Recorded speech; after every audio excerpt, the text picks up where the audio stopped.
Good morning, everyone. Let's go over this warm up here really quick. We gotta find the exact surface area of a cone given the following conditions. If you want to, you can draw a picture. I think the picture will help for one specific reason. Ooh, that's not a great cone.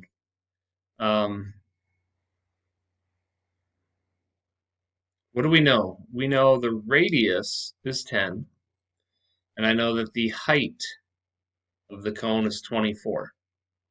Now, we know that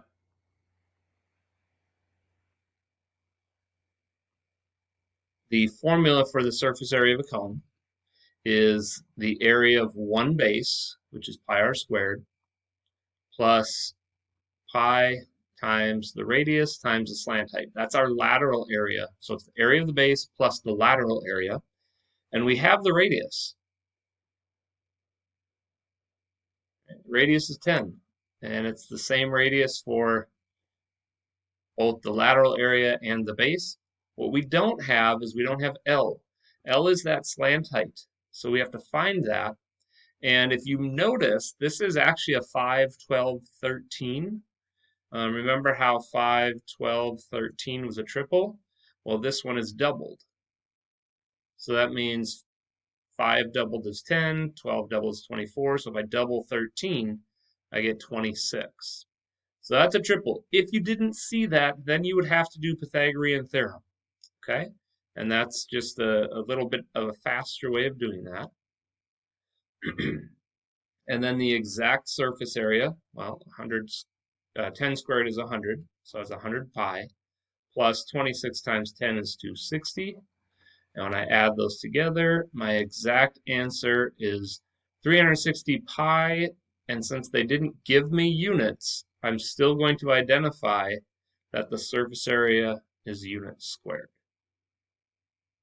Okay, so the big thing, the reason why we gave you this one is to remember when you have a radius and a height, you can always use Pythagorean theorem to find the slant height, and that's what we needed for a cone. Couple of things just to make sure you're aware of them.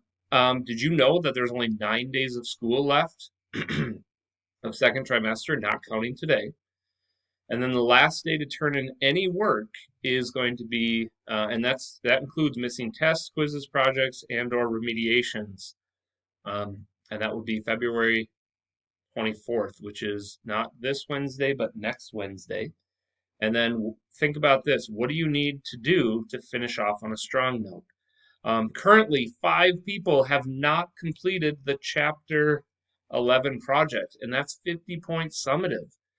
For some of those people, that's the difference between an A and a C right now. Some of you are at C's. If you get that in, you have everything else in, you'd be at an A. But you decided not to turn that in. Now, Friday, I updated my grades. I have not updated them since Friday. So if you turned anything over the weekend, awesome. I will be getting to it in the next day or two.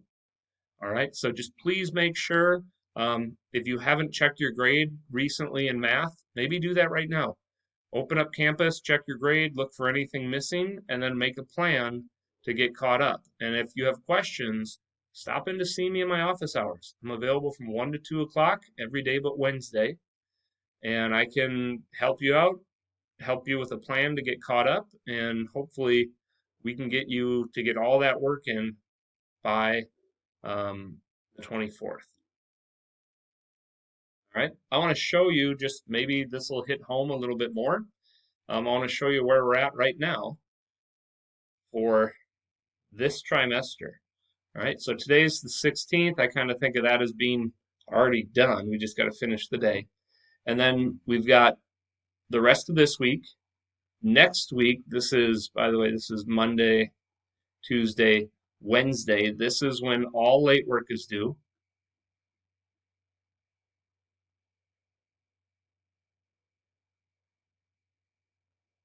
And then we don't have school on the 26th. And then on this day, these 2 days are the last 2 days of the trimester.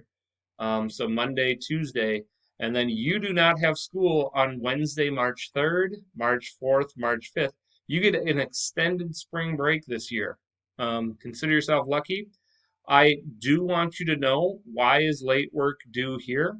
My goal is to get grades up to date here, and then these 2 days, so I'll see you guys on Monday, March 1st. That day is our day to touch base. We'll do an end of the year wrap up activity, and or I should say end of the trimester wrap up activity. But I'm going to be grading on these 2 days. So come March 3rd through the 4th is actually our time to get ready for hybrid um, for third trimester. I am going to show you really quickly. I'm not sure if you guys were made aware of this, or you should have been. There was an email sent out, but you may have questions. So I want to make sure that everybody understands what next trimester looks like. Okay, we're going to briefly go through this, but there's big changes for next trimester. So starting after spring break, March 15th to the end of school year, this is our current plan. Now that could change, by the way, if COVID numbers go down and we can get more students in the building, this could change, but as of right now, this is the way it's going to go. The big change is you're going to actually be, um, I'll show you this down here. There's two groups. You're in group A or group B. Now, if you're in group A, I'm not positive if that's the same group A hybrid as last trimester, or not. So I believe it's going to be a little different because they're going to look at the numbers again. And one of the big reasons why it's different is watch how this is going to be set up. So on Monday, March 15th, those of you that are in hybrid are going to come to Tartan if you're in group A, and you're going to go to your fourth, fifth, and sixth hour. Notice how that's different already, right? We're not doing odds and evens. We're going to go 4, 5, 6, and then on Tuesday, group A would go 1, 2, 3. So if you're in group A, you would be in Tartan on Monday and Tuesday. And then if you're in group B, you would be in Tartan on Wednesday, Thursday, and we would cover hours 4, 5, 6, and then 1, 2, 3. And then everyone will have distance learning on Fridays. So the reason why we did that is it had to match up with a 916 program for both North and Tartan. So that's the reason why the schedule is different for third trimester. But here's one of the bigger changes you need to be aware of. In the morning, you're going to go to first hour, second hour, third hour, or fourth, fifth, and sixth. So whatever day it is, those are the hours you're going to go to.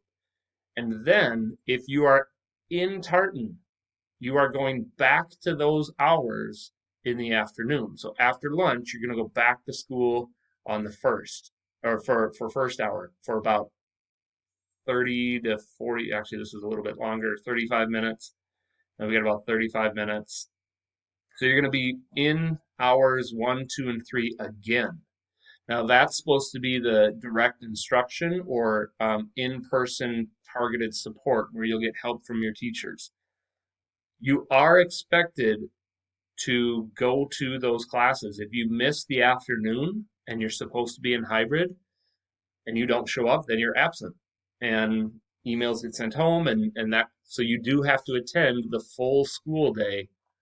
And that's one of the big differences in hybrid for third trimester.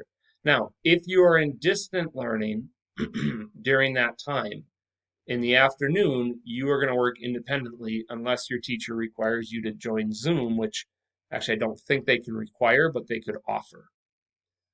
So that's kind of the idea, is those of you that are going to be completely learning online, the only thing changes for you is you're going to be hours 1, 2, 3 on one day and 4, 5, 6 on the other day. So this is the schedule. You'll notice we've got a couple of days here blocked off. MCAs and ACTs on Tuesday, March 30th, and then no school on the 2nd. And then we've got basically April, all of April and all of May until the end of school on June 3rd. Now, that is subject to change if COVID numbers change and we adjust how we approach this. But I just wanted you to be aware, those of you that are going to be in hybrid learning at Tartan, you will be at school for the full time from 8:10 to 2:10. All right, so I'm not sure if you were made aware of that or maybe you had questions. I just wanted you to know that that's where we're headed. Okay, so we're going to do a couple of things today. Last week was all about surface area, and you could either deconstruct a three-dimensional solid and turn it into a net and find the area of each piece. I kind of recommended that the surface area of a cone, it's best and easiest just to memorize that formula that we did in the warm-up. So what do we got? Quote for today. It is not because things are difficult that we do not dare. It is because we do not dare that things are difficult. So challenge yourself. Try it. Right? Dare yourself to make the attempt. All right, really quick, you don't have to write this down, but I want to do a quick Zoom poll. If I give you 4 cylinders right here that all have the same volume, which cylinder do you think needs the least amount of material to build? And I just got, they're marked A, B, C, and D, so I'm curious. What do you think? Which cylinder needs the least amount of material to build?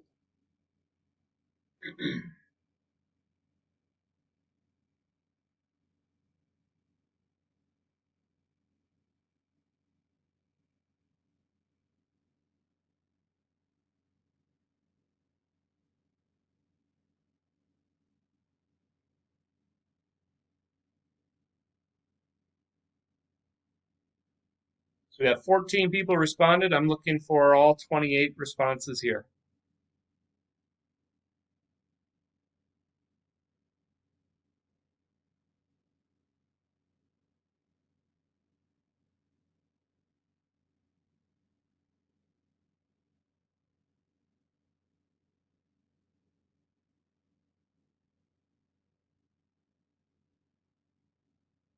So still looking for 8 people to respond.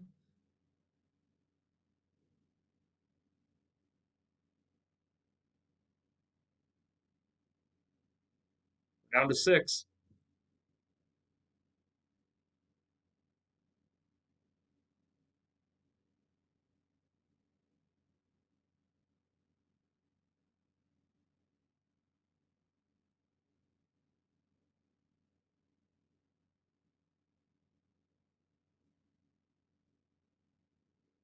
We need 5 more people to respond.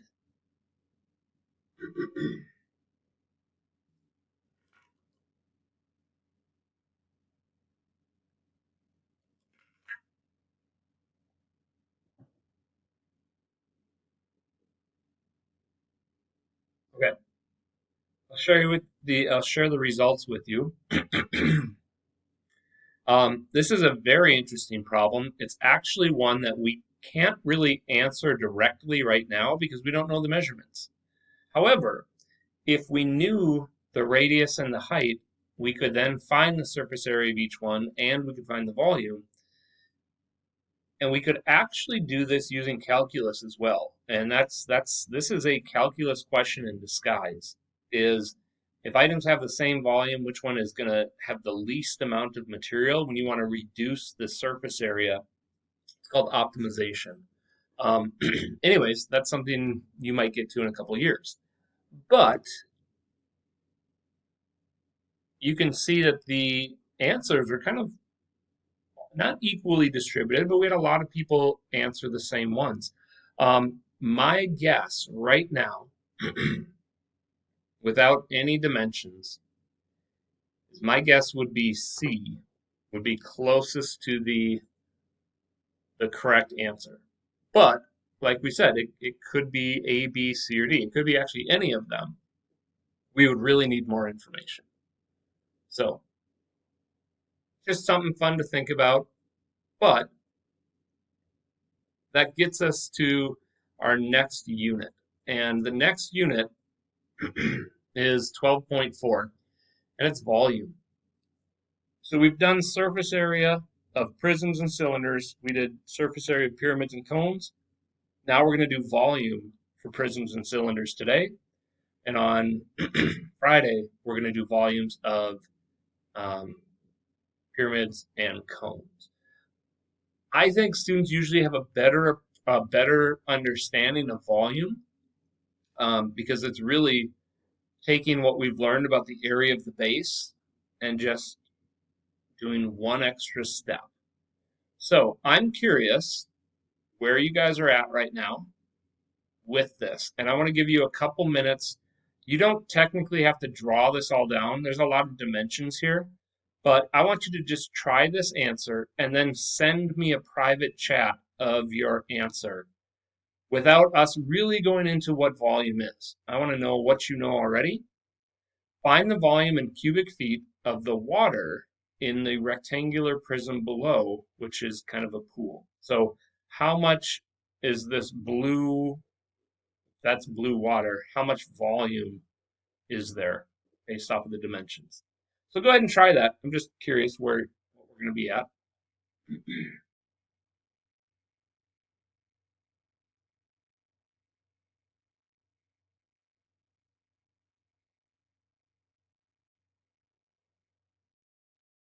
Okay. As always, it's very important to read the directions. I sometimes do skim over it, but it says find the volume in cubic feet. However, everything's written in inches. So I'll show you a couple ways to do this. I'll show you the fast way, but we are also finding the volume of just the water, not the volume of the whole pool. So what I need to do is I need to figure out, well, what volume first is your length times your width times your height, right? Or we're going to approach it as the area of the base times the height. So the base in this case would be the bottom. If you think of this rectangle down below, so I got to find the area of this base, which is this length, or 200 inches. It's the same as the top part. So I'm going to take 200 times 350. And that blue part will give me the area of the base. And then we're multiplying by the height. Now notice the height is not 160. The height is 60 units less than 160. So our height is actually 100 inches. And then when I multiplied all that together, I ended up with 7 million inches cubed, right? Now, the problem, the part that I stopped there and I thought I was good, and I actually even responded to a couple people, yep, you got it, perfect. And then I reread the question and it says it wants it in feet. Now here's the part that is a little bit challenging. I can't just divide this by 12, right? Because yeah, there is 12 inches in a foot. However, I actually have to divide it by more than just 12 because I have to divide the height by 12, I have to divide the width by 12, and I have to divide the inches by 12, and it's, or the, excuse me, the length. So all three of those dimensions are divided by 12. Well, instead of doing a divide by 12, a divide by 12, and a divide by 12, I can take this answer and divide it by 12 cubed. So when I do that, if I take 7 million divided by 12 cubed, I should get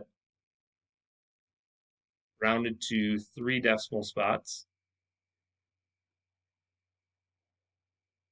4,050.962 cubic feet. So those of you that got 7 million, you were right on track with inches, and you probably did exactly what I did, right? You didn't read the directions fully, so double check that. And then just remember, because you have 3 lengths or 3 dimensions, it's more than just dividing by 12. We're dividing by 12 for each dimension. So that's why it's 12 to the third power. Okay. So just a little bit tricky on there. I want to do number 2 together here. Actually, you know what? I want you to do number 2. And let's find the exact. I want you to see what you can do with this and just try something, but find the exact volume.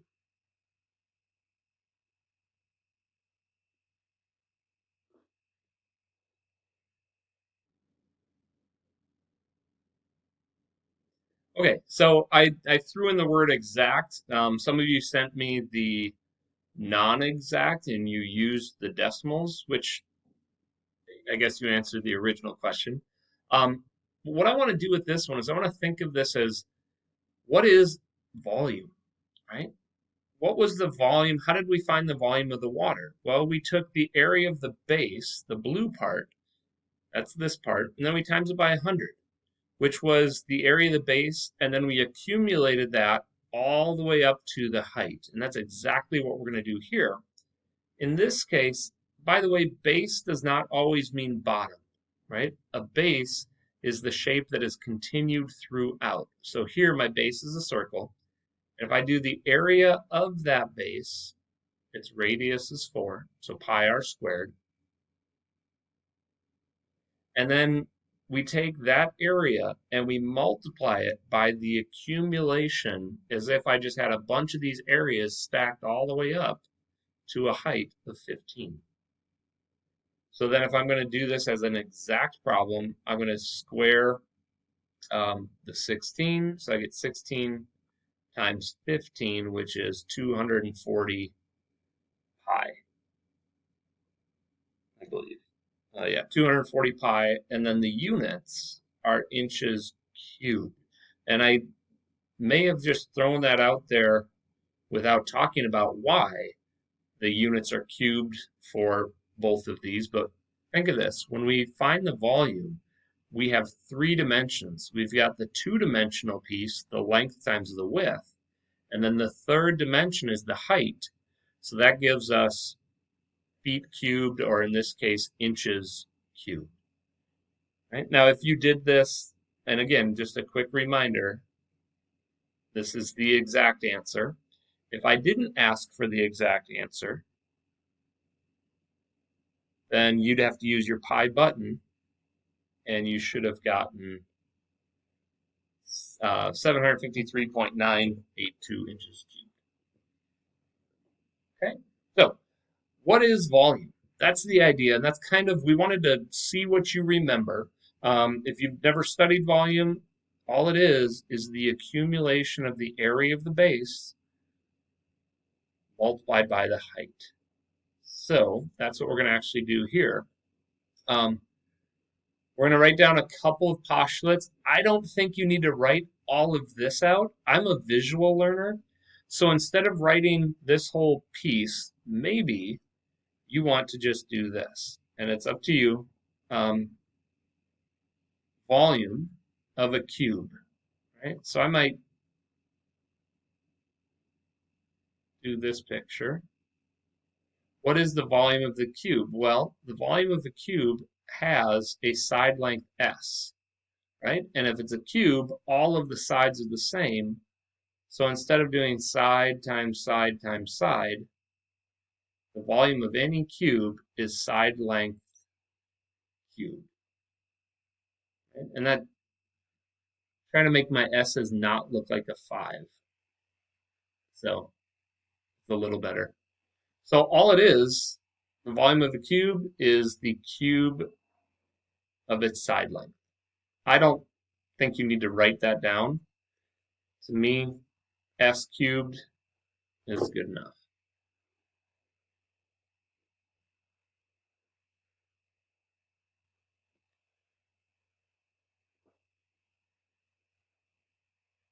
Okay, I don't think you need to write down anything else on this slide. And here's the reason why. We just got a couple of vocabulary pieces to talk about. The volume congruence postulate. If you have two congruent polyhedras, then they have the same volume, right? If you know two shapes, two three-dimensional shapes are exactly the same in every way, then they have to have the same volume. So I think that is kind of a common sense. I wouldn't write postulate 28. And I wouldn't write this one, although we'll talk about it. It's called the volume addition postulate. The volume of a solid is the sum of the volume of its non-overlapping parts. Okay? So what I mean by that is if I give you a picture like this,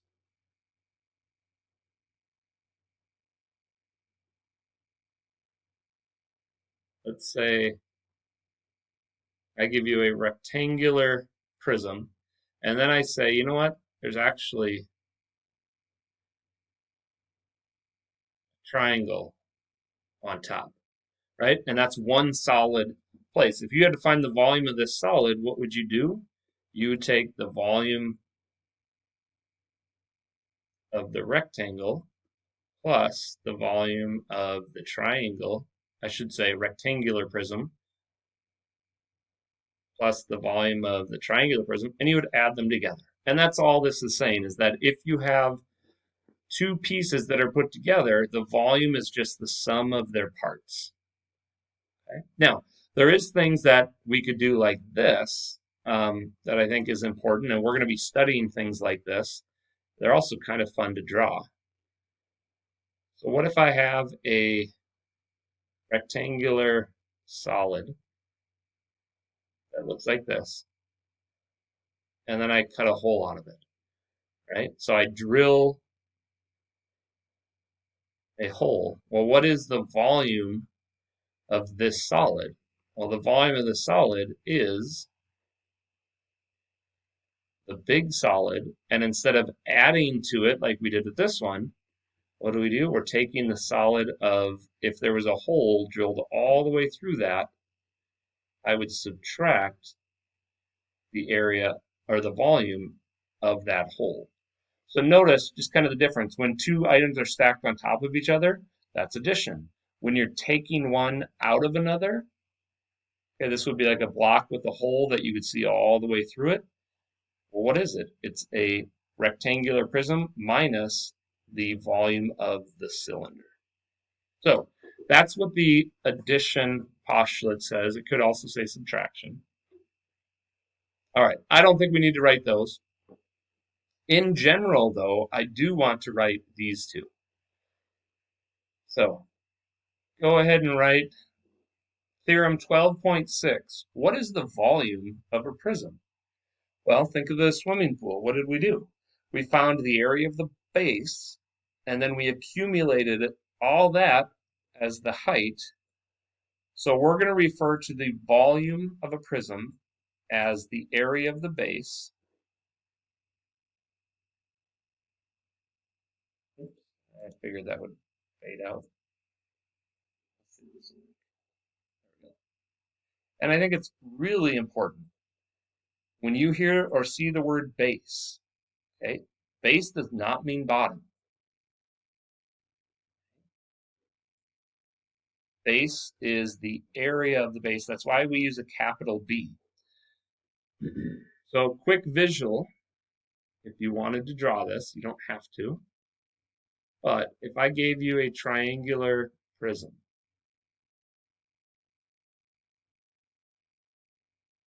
and I told you to find the volume of this, you would have to identify what is the base. The base is not the bottom.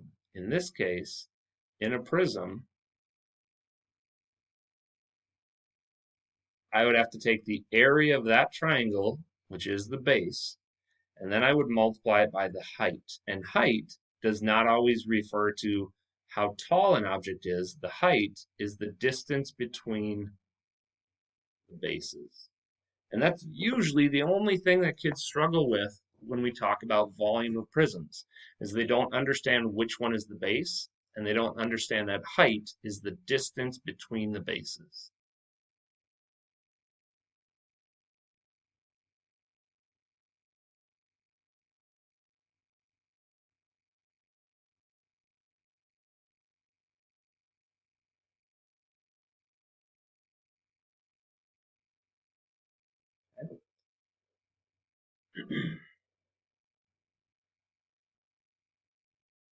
Now, what I'd like you guys to do is see if you can write the volume of a cylinder formula.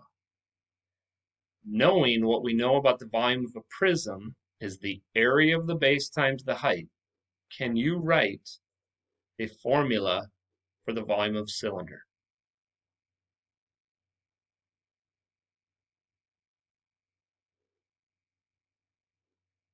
Okay.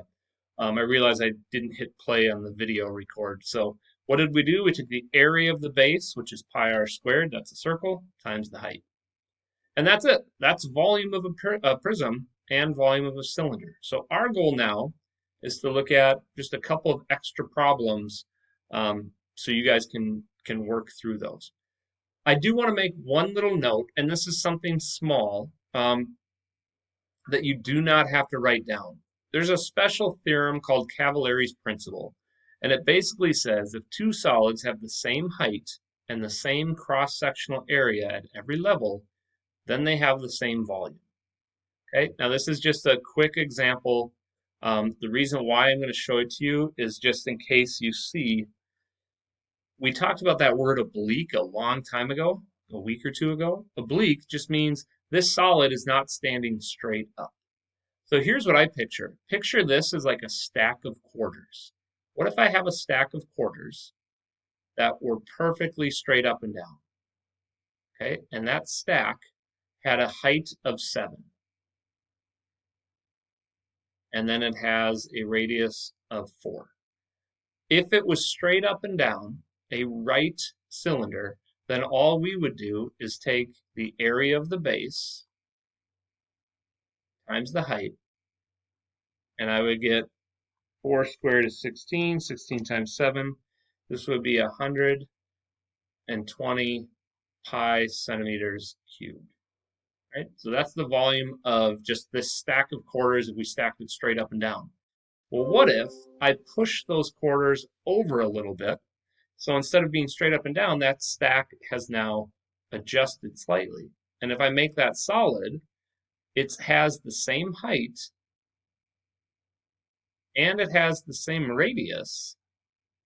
That volume is nothing different. So that's the idea of this Cavalari's principle. It just says if you see a slanted or oblique prism or cylinder, you can find the area using the same formulas that we did before. Okay, nothing crazy. I don't think this is going to come up a ton. That's why we didn't have you write it down. All right, so now we're going to look at some more challenging problems, right? That's the idea here. I'm going to give you guys a hint on how I want you to approach this. If you can, do your best to just do a little three-dimensional sketch. You can kind of picture this like a house, right? Our goal is to find the total volume of this solid. Well, you can see that it's actually a composite. It's one solid on the bottom plus another solid on top. And I want to approach this a special way. So I'll give you a minute to draw this, and then we're going to solve it together. All right, as we look to find the volume here, there's some things that we do have to kind of make a connection to. This length of 25 is the same length on top and bottom. So it's a rectangular prism. Same thing here. This 38 is the same here and here. And then the height of 12 only belongs to the bottom rectangular prism. So what I would like you guys to think of when you see a problem like this, if I want to find the total volume, I'm a big fan of setting up what I call picture equations. And what I want to do is I want to find the volume of the bottom piece. So I actually draw out the bottom, and it might even be helpful to label it, right? Width, length, and height. And then we're going to take the volume of the top part, which is a different prism.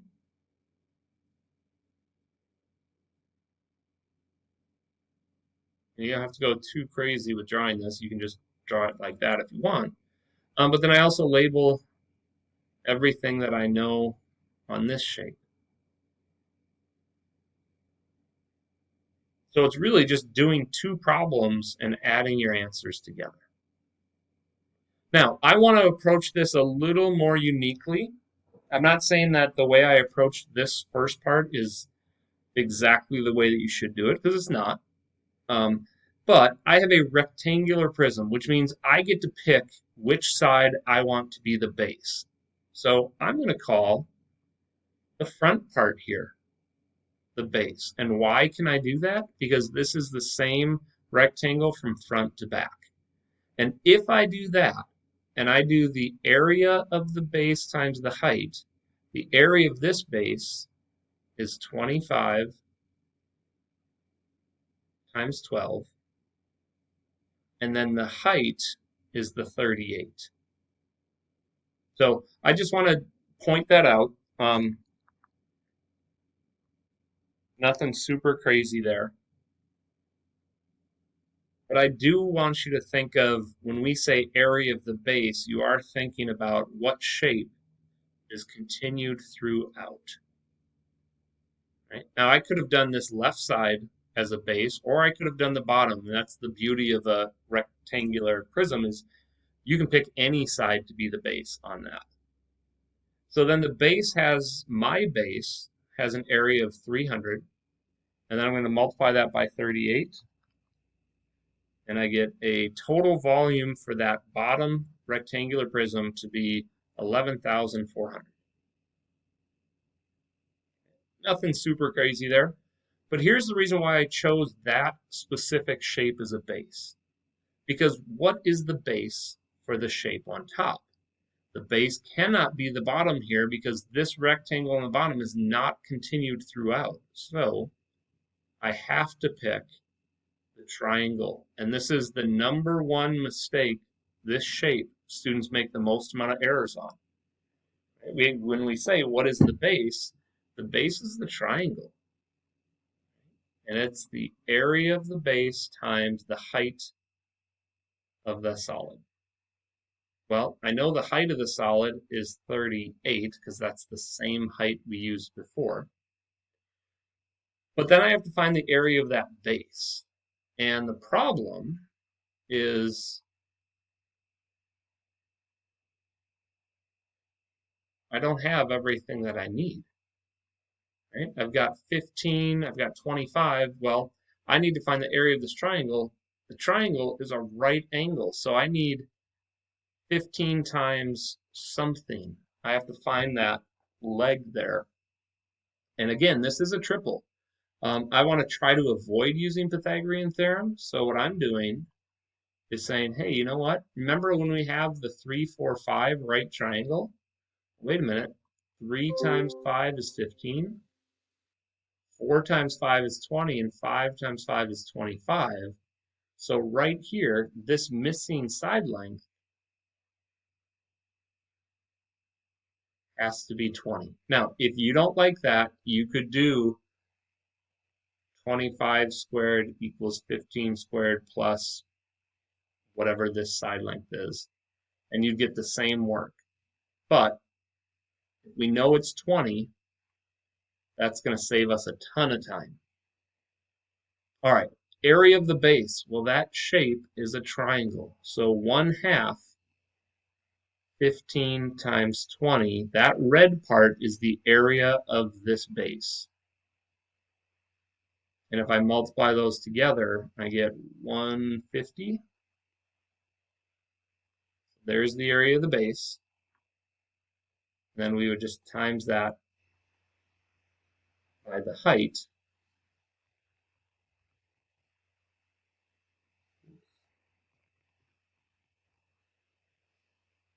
And I get 5,700 for the area or the volume of this entire solid.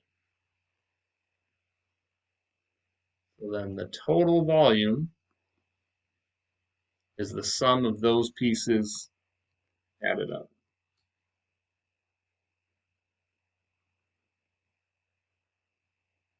And we don't have units, so I'm going to put units cubed because it's volume.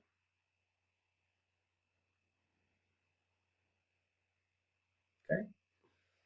So the reason why I did this example specifically is really so we could talk about a composite, where it's the volume of one shape plus the volume of another, and so we could talk specifically about a triangular prism. The triangle is the base, and you will most likely have to do Pythagorean theorem to find missing sides in order to find the area of that triangle. And then the height is just the distance between the bases. So it's crucial to know what base is officially the base. All right, let me know if you have any questions on this, because I think if you understand this, I think you're in a great spot.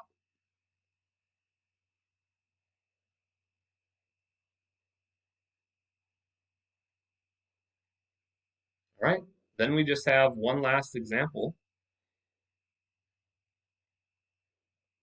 And here's an explanation, basically.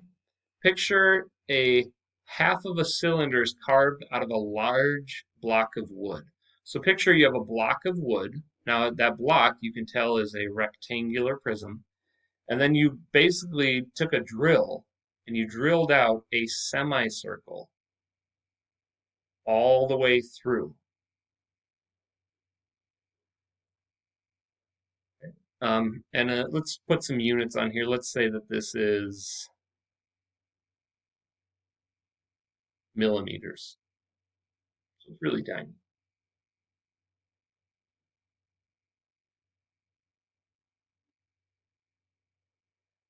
Kind of hard to draw that. And actually, I think this would be solid, but whatever.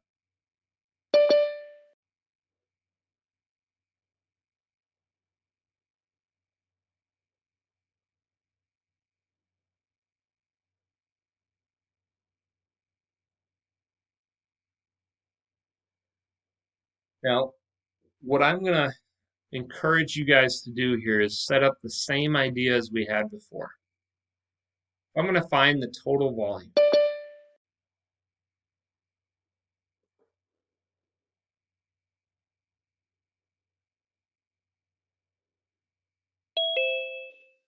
So I'm going to find the volume of this solid. Notice it's two solids where the original solid, if it was completely filled in, is some type of rectangular prism. And you could put your lengths there, 20, 12, 20, and 14. So that's a pretty quick volume to find. And then what we're doing is we're actually cutting out. We're not adding more, we're taking away from it. So we're taking away the volume of, and this is where you got to be careful. It's actually not a full cylinder, it's 1/2 of the cylinder. So maybe I'll make that 1/2 a separate color, just so we know that we're only using half of that. And then the only thing we really need to know is we know how deep that solid is, right? That's 20. All of these lengths are 20. And then I just need to know what would the radius be. If this was a full circle in the back, what's the radius? And that radius is half the distance of one of the sides. So half of 12 is 6.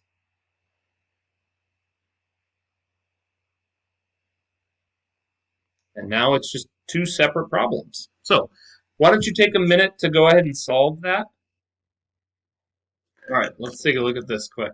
So doesn't really matter which one you call the base on any type of rectangular prism, but since the cylinder has a base that's going kind of front to back, let's use this one as the base as well. So 12 by 14, that would be the area of the base, and then the height is the distance between the base, which in this case we call 20, and I would get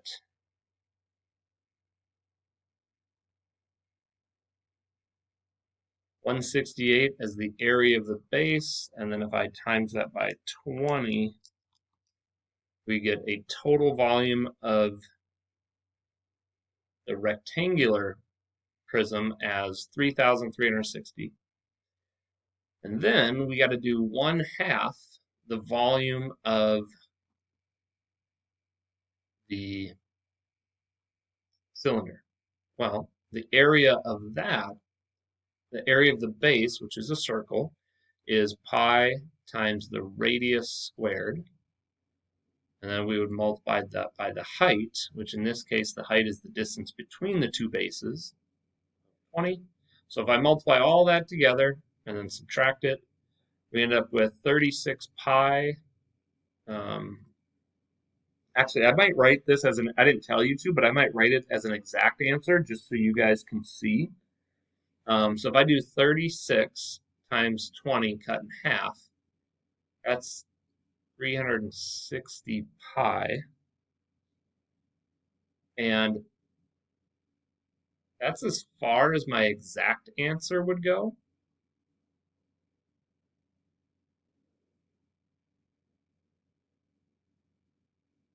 So that would be, if I asked you to do the exact answer, notice I can't subtract pi from a non-pi number, but what would that look like if we did the actual answer using the pi button? And remember, it's always important to round to 3 decimals every time.